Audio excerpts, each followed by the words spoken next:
Bienvenue à vous, je suis Laurence Garcia et tous les mois dans Entre eux et nous, nous explorons les initiatives et les nouvelles formes de solidarité et de transmission entre les générations. Entre eux et nous, une série réalisée en partenariat avec la Mutuelle Générale. Comment prendre un rendez-vous sur Doctolib quand on n'a pas d'ordinateur ? Comment contacter la CAF ou envoyer un CV quand on vit dans l'exclusion numérique ? Le digital, on le sait, creuse les inégalités sociales et met de côté les plus précaires, les plus âgés et les personnes handicapées. Selon l'INSEE, 17% des Français se disent parfois perdus face aux démarches administratives en ligne. Et parmi d'ailleurs les laissés pour compte du numérique, on compte de nombreux jeunes qui sont pourtant de la génération ultra connectée. Dans cet épisode, nous allons parler numérique et inclusion avec les acteurs engagés sur le terrain.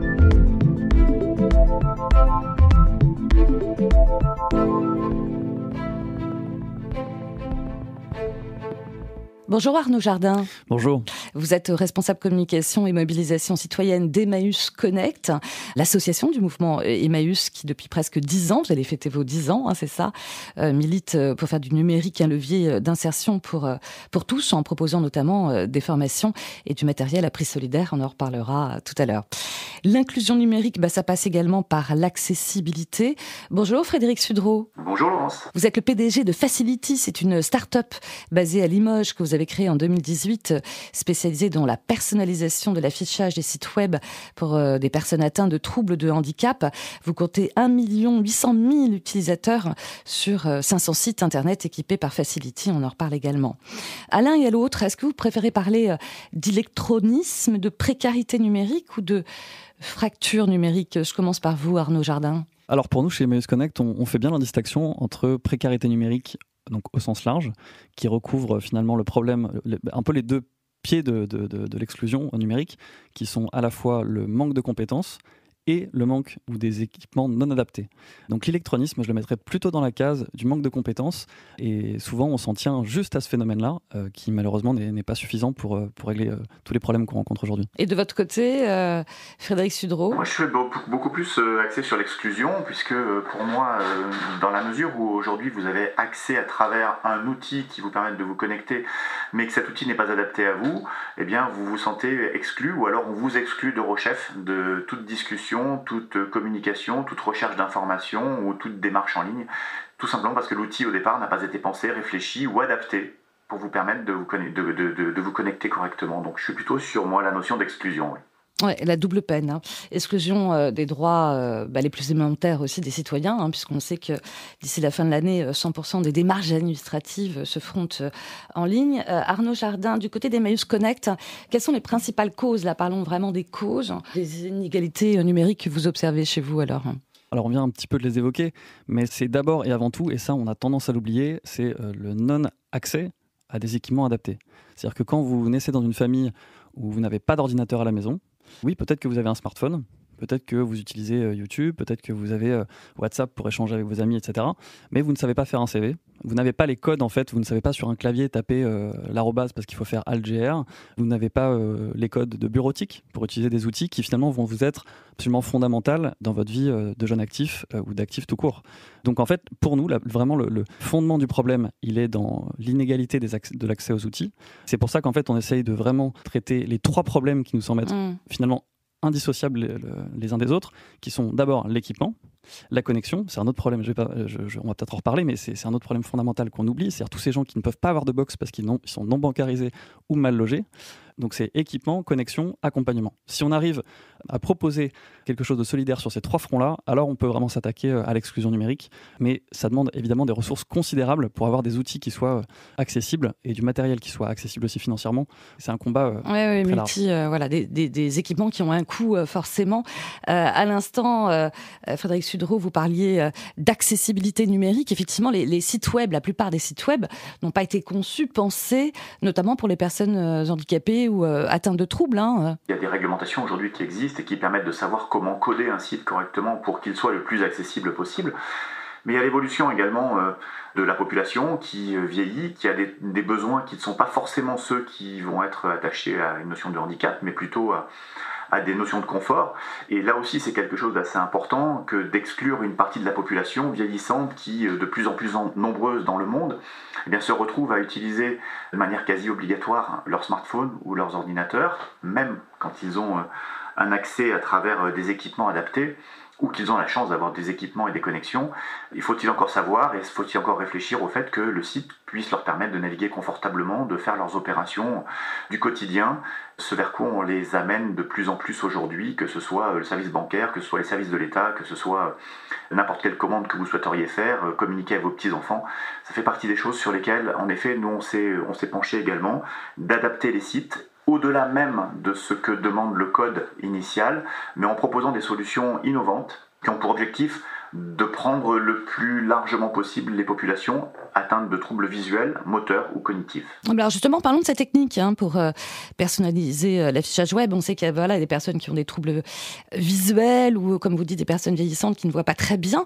Alors vous utilisez ce qu'on appelle le produit de surcouche, c'est ça ? Comment ça marche, Frédéric Sudreau ? Alors nous, on est parti du constat qu'aujourd'hui, si on voulait transformer tous les sites et les refaire en intégralité pour qu'ils répondent aux réglementations donc de coding, c'est quelque chose qui semble être quasi mission impossible de refaire et repenser tous les sites et les reconstruire en termes de budget, en termes de temps, de ressources humaines et autres.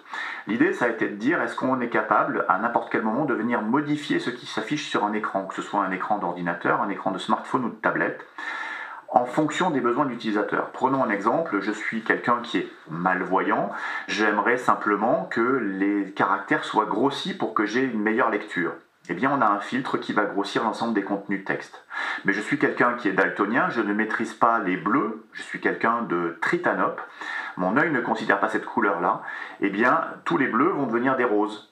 Et en fonction de ces modifications, tous les sites sur lesquels je vais naviguer qui maîtrisent, qui ont cette solution-là, eh bien, vont s'adapter à mes besoins propres. Ça, on est sur des choses assez simples à comprendre, c'est la maîtrise de la vision. Mais on a des gens qui vont avoir des problèmes de motricité, par exemple. Eh bien, on va créer des filtres qui vont reconstruire l'ergonomie d'un site internet pour que toutes les zones de clic soient beaucoup plus larges, pour que les menus déroulants soient reconstruits différemment, pour que même avec une gestuelle très imprécise, je reste autonome. Et puis, dernier exemple, je suis une personne, par exemple, qui est dyslexique. Mon cerveau n'analyse pas et ne comprend pas les mêmes éléments et me fait peut-être avoir certaines confusions au niveau de la lecture. Eh bien, je vais mettre des petits éléments qui vont me permettre d'améliorer la compréhension. Et Facility, c'est aujourd'hui un peu plus de 1200 filtres qui s'appliquent de manière sur mesure à ceux qui ont des besoins un petit peu différents. Et on n'est pas simplement sur la notion du handicap, mais également sur une notion de confort. Ouais, c'est ça. Chacun choisit son filtre. Arnaud Jardin, je voyais écouter la technique de Facility. Alors effectivement, on parle souvent de fracture générationnelle. Une personne de plus de 75 ans sur 2 n'a pas accès à Internet. Chez vous, à Emmaüs Connect, ce qui est assez étonnant, c'est que les personnes âgées, c'est pas forcément le plus gros des personnes qui viennent chez vous pour avoir des formations. Et non, ça c'est assez contre-intuitif. En fait, chez Emmaüs Connect, dans notre dernier rapport d'activité, les chiffres c'est 12% de personnes de plus de 65 ans. Donc on a une très très large majorité de gens qui sont en réalité des actifs, des jeunes actifs ou moins jeunes actifs, mais des gens qui finalement répondent pas du tout au code, un peu aux stéréotypes qu'on peut voir dans la plupart des JT ou qu'on peut spontanément avoir à l'esprit. C'est-à-dire des gens qui ont été écartés du numérique, soit on le disait tout à l'heure parce que dès l'enfance ils n'ont pas eu les codes et les bons outils, soit parce qu'en fait, et ça il y en a quand même une grande proportion dans les 30, 55 ans, 60 ans, c'est de se dire, bon, moi je vais arriver à passer à côté. Je suis artisan, je suis ouvrier, je fais un métier où finalement j'ai pas nécessairement besoin d'utiliser le numérique au quotidien, ça va aller. Et en fait, ce qui bien sûr pas grand monde n'avait anticipé, c'est que l'intégralité des services du quotidien soit dématérialisée et que donc plus personne ne puisse y échapper du tout. Et donc on se retrouve avec des gens qui parfois quand ils ont un changement d'emploi, quand ils ont un péripétie, un pépin dans leur vie, se disent ok, il faut que je redémarre, mais en fait comment je fais pour refaire mon CV ? Comment je fais pour juste avoir accès à des outils du quotidien de base ? Comment je fais pour... Bon, et puis Doctolib, pendant la pandémie, ça met un énorme coup de projecteur sur toutes ces situations et on était tous devant notre portable en train de se dire mais qu'est-ce que je ferais si j'étais pas capable de faire un FaceTime, d'aller sur Doctolib. Nous, en fait, on recueille toutes ces personnes-là qui sont orientées par des travailleurs sociaux, qui disent, voilà, cette personne, on vous l'envoie parce qu'elle a besoin de pouvoir se réinsérer, elle a besoin d'évoluer, mais le numérique aujourd'hui est un frein total pour elle, donc on a besoin que vous l'accompagniez et que vous l'équipiez. Mais on le disait tout à l'heure aussi, ce qui semble assez étonnant, c'est que parmi les jeunes déconnectés, entre guillemets, ou en tout cas qui ne sont pas très à l'aise avec les outils numériques, ou plutôt les compétences numériques, on trouve beaucoup de jeunes aussi. Vous le constatez vous aussi à Emmaüs ? Nous, on dit en général que en fait, les digital natives, comme on les appelle, n'existent pas, tout simplement. Ah oui. C'est vraiment une façon de voir le gap générationnel qui est faux. C'est-à-dire que c'est juste une génération qui est, oui, très connectée, comme vous l'avez dit, mais qui n'est absolument pas autonome sur l'intégralité des usages du numérique. Et donc, en fait, il faut absolument différencier l'usage ludique, conversationnel, de l'usage professionnel. Et dès qu'on rentre dans quelque chose de formel, qui demande concrètement d'avoir un ordinateur et de maîtriser certains codes, alors là, ces populations-là sont complètement perdues. Quel code ils ne maîtrisent pas, en fait, pour rechercher un boulot, par exemple, ou pour la reconversion professionnelle ? Il y a beaucoup de jeunes qui ne savent pas utiliser Word. Ça nous paraît fou, mais il y a énormément de jeunes qui n'ont jamais été devant une page Word. Et donc, quand il faut leur dire, vas-y, fais du traitement de texte, vas-y, saute une ligne, puis mets ça en gras, et puis fais une colonne. Et donc, ça vient s'ajouter à évidemment d'autres problématiques sociales. On n'a pas les codes numériques et on n'a pas en plus les codes sociaux de l'emploi. Et donc là, ça fait effectivement un cocktail qui est très, très néfaste pour... je repasse juste un chiffre. Dans le dernier baromètre du numérique, on a apparemment 30% des jeunes qui ne sont pas capables d'utiliser des outils de bureautique ou administratifs. En fait, si on veut résumer cette problématique de stéréotypes, on peut très clairement voir dans les chiffres que le critère commun de toutes les personnes qui sont en situation d'exclusion numérique, c'est leur revenu. Et ça, c'est extrêmement clair. C'est le référentiel qui nous permet de savoir si une population va être en situation d'exclusion numérique ou pas. C'est pas son âge, c'est vraiment où elle est située en termes de revenus. Entre eux et nous, c'est le podcast sur la transmission et la solidarité entre les générations.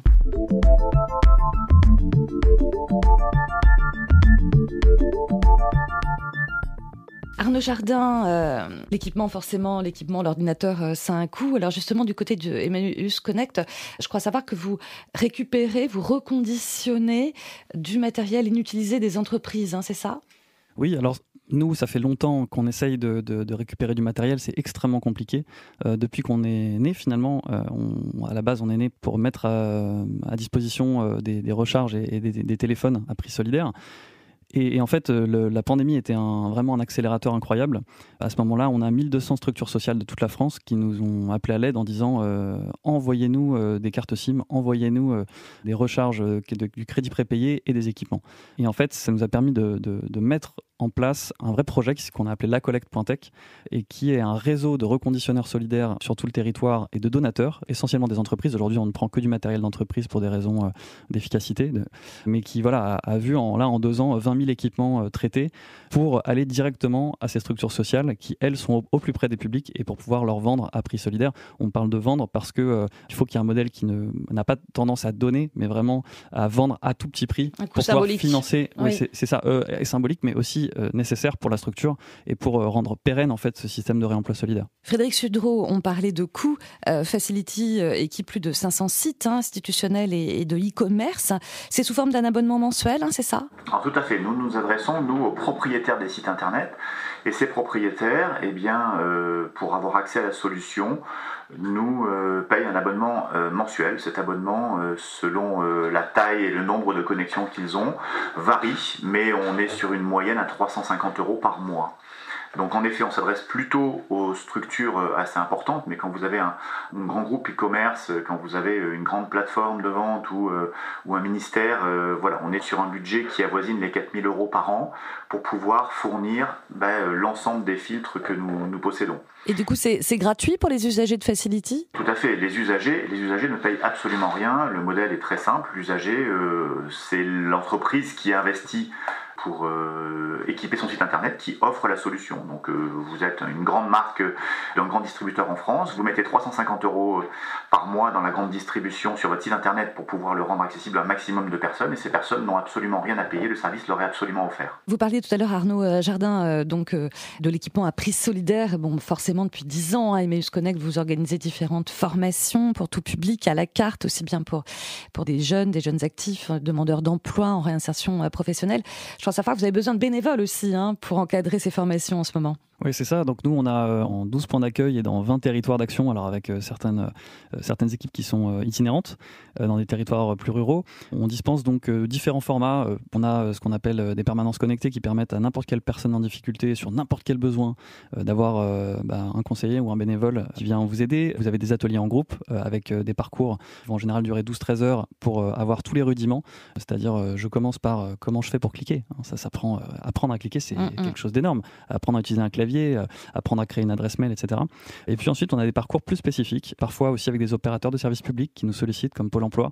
Et on est ouvert aussi, je dois le dire, à tous les projets. Il y a beaucoup de structures sociales qui nous contactent en disant, voilà, j'ai telle problématique, est-ce qu'on peut y répondre ? Et nous, on a une équipe pédagogique qui crée des parcours aussi sur mesure. Et donc, effectivement, pour dispenser tous ces accompagnements, c'est aussi ce qui fait notre force, c'est qu'on est vraiment dans un accompagnement individuel avec sans limite de durée. Si les gens, au bout des 12 heures, veulent revenir et faire 12 permanences connectées, et bien sûr, ils peuvent. Et ça peut durer 1 an, ça peut durer 1 an et demi. On est dans le contact humain et vraiment dans l'écoute.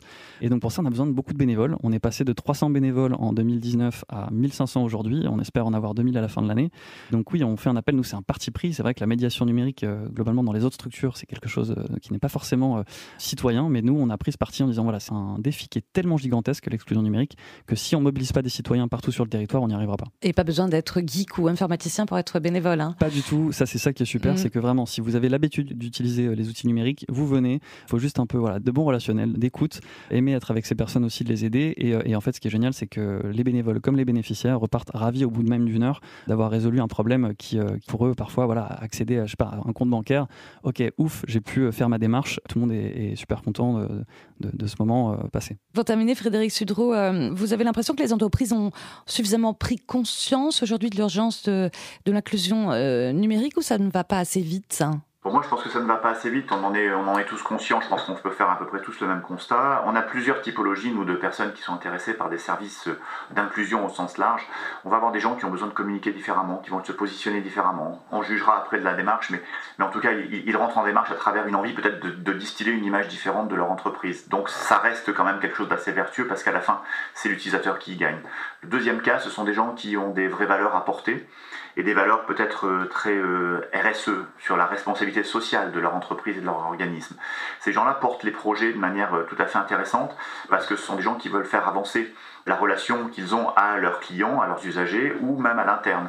Donc ce sont souvent des projets qui sont menés tambour bâton dans les entreprises. Le RSE, en plus, aujourd'hui, c'est quelque chose dont on parle pas mal. Et forcément, ça a de l'écho dans les entreprises, ça a de l'écho au niveau des collaborateurs. Et ce sont des sujets qui sont abordés et qui deviennent importants. Donc là, ce sont des entreprises qui sont actives. Et puis il y a celles qui vont passer plutôt par la mission handicap, dont c'est le nerf de la guerre, en ce qui nous concerne en tout cas, que de rendre le plus accessible possible le site internet à travers, quelle que soit la technologie. L'objectif, c'est vraiment de balayer le spectre le plus large possible. Et bien là, on est sur des vocations d'entreprises, d'entrepreneurs ou même de chefs de service, de structures qui veulent porter ces projets-là. Donc on a vraiment ces différentes typologies. À partir du moment où on suscite l'intérêt, soit pour l'image, soit pour le rôle RSE, soit pour le rôle handicap, de toute façon on fait avancer les choses. Donc j'ai tendance à dire qu'on est dans une démarche qui se construit. On attend de plus en plus que les gens prennent à bras le corps ces sujets-là. Voilà, il y a peut-être d'autres intérêts qui restent encore prioritaires, mais j'espère que très prochainement, la population va vieillir, on aura de plus en plus de personnes dans la douleur de la connexion, en tout cas à court terme, et il faut que ces personnes-là elles puissent rester en lien avec leur environnement, sinon on va créer beaucoup plus de catastrophes que si on ne prend pas ça en compte. Mot de la fin peut-être aussi avec vous, Arnaud Jardin. Je partage évidemment tout ça, et il y a un autre combat qu'on est en train de mener, et là c'est plus du côté du plaidoyer, et notamment de soutenir les propos de la défenseure des droits récemment, qui parlait vraiment de retournement de la charge pour l'usager des services publics, qui maintenant doit lui-même faire les démarches. On voit bien que là on est face à un mur, en réalité, le mur de cette exclusion numérique, et donc en parallèle d'aider les gens, on a vraiment envie de défendre la possibilité systématique d'un double guichet. Il semble que notamment le Conseil d'État soit allé dans ce sens récemment là, pour les demandes d'asile, mais il faut vraiment qu'on se batte pour que le numérique reste un choix, quelque chose de pratique, une option, mais que ce ne soit jamais une destruction du rapport humain et des guichets de service public. Merci en tout cas à tous les deux. Arnaud Jardin, je recommande votre site emmaüs-connect.org. Voilà, si vous voulez aussi, pourquoi pas rejoindre l'équipe des bénévoles. Merci beaucoup Arnaud Jardin. Merci à vous. Merci Frédéric Sudreau. Merci beaucoup. Facility.fr, facile-iti.fr. Merci pour vos éclairages. À bientôt. À bientôt. Et pour terminer, d'autres initiatives dans la transmission entre générations, c'est l'heure de l'agenda solidaire. À la maison de retraite Les Jardins d'Haïti à Marseille, on croit en l'hybridation des générations. Là-bas, vous trouvez une crèche et un espace de coworking gratuit. En échange, les télétravailleurs donnent un peu de leur temps pour montrer à un retraité comment envoyer un mail, par exemple. Selon Laurent Boucreau, le directeur de la maison de retraite, c'est un temps relationnel qui vaut de l'or pour une personne âgée. Le Savoir Vert, c'est le nom d'un collectif de fermes pédagogiques qui compte 130 agriculteurs partout en France. Ils accueillent chez eux des élèves de la maternelle au lycée. Objectif, rapprocher le monde citadin et rural via les enfants et déclencher des vocations dans un métier qui n'attire pas les jeunes. À Maisoncelles, un village du Pas-de-Calais, lors de l'inauguration d'une stèle de la paix, une capsule a été enterrée avec à l'intérieur des photos et des messages de tous les habitants. La consigne, ouvrir la capsule dans un siècle seulement, en septembre 2122. Chacun a laissé un petit mot racontant sa vie au village pour les générations du futur qui vivront peut-être encore, qui sait, à la campagne. Entre eux et nous, c'est terminé. On se retrouve le mois prochain pour un nouvel épisode. D'ici là, portez-vous bien et restons solidaires, bien sûr.